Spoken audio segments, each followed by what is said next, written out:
Qu'est-ce que vous attendez d'une journée comme aujourd'hui ? Un partage d'idées, un partage de propositions, surtout ce qu'on appelle dans le langage maintenant une force de proposition. Pourquoi vous êtes venu ici aujourd'hui ?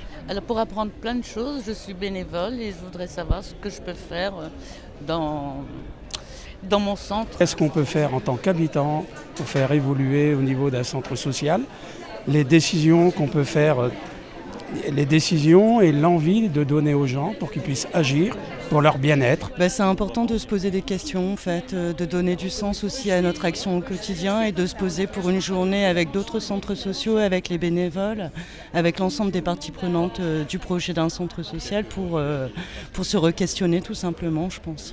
C'est faire prendre conscience aux habitants qu'ils ont la capacité de faire bouger les choses au sein d'un centre social par leur action et que ça doit venir d'eux.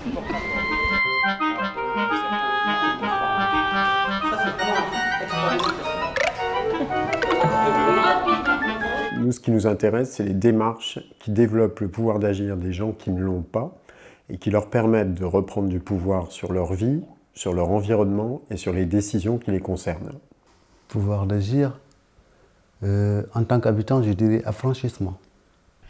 Si on veut être un peu provoque, on dirait que le pouvoir de ceux qui n'en ont pas, c'est leur capacité à bousculer ceux qui en ont. Ça fait la preuve de la capacité de modifier le destin des gens.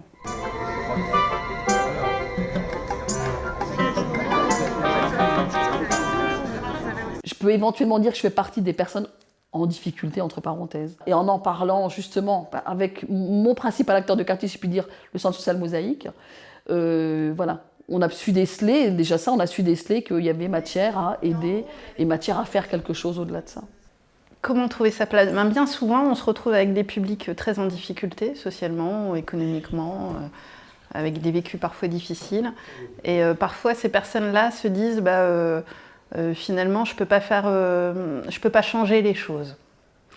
Et pour moi, quand on est dans le développement du pouvoir d'agir, c'est accompagner ces personnes à croire en eux. Ça fait énormément de bien. On a créé en fait un collectif sur la ville de Waterloo, un collectif à l'initiative de jeunes. Cette idée de créer ce collectif, en fait, elle est venue d'un bouquin auquel on a participé. Ils ne savent pas ce que l'on pense. En fait, c'est un bouquin qui avait été commandé par la Fédération nationale des centres sociaux, dans lequel on permettait à nous jeunes de pouvoir s'exprimer sur plusieurs problématiques qui touchent à notre ville, à notre quartier. On a l'impression d'exister sur notre ville par ces actions, en fait, par ces projets qu'on met en place.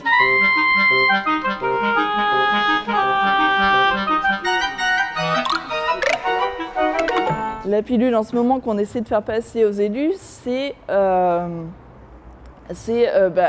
vous dites qu'on doit être solidaire, donc accompagnez-nous dans nos démarches vous-même. C'était vraiment dégradé.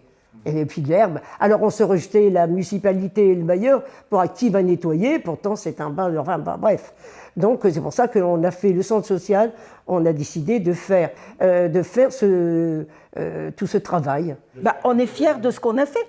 Parce que quand on voyait avant les immeubles avec des grandes ordures, des cochonneries, des papiers, et que maintenant la résidence est quand même beaucoup plus agréable. Sur des terrains où on pensait qu'il n'y avait rien qui était possible, on finit par voir naître, alors avec des rythmes différents, de la capacité à s'engager, à se mettre en mouvement et à un peu reprendre du pouvoir sur sa vie.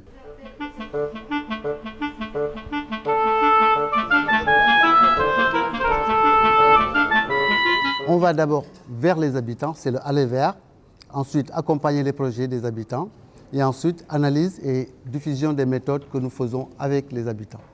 Il y a quelque chose qui nous révolte quasiment, qu'on a envie de changer. Cette réalité qui a changé, comment on fait pour la changer en fait ? Et comment on s'organise pour la changer ? La proposition au sein de l'Alliance, c'est de dire qu'il y a un métier qui peut aider ça, organisateur des citoyens.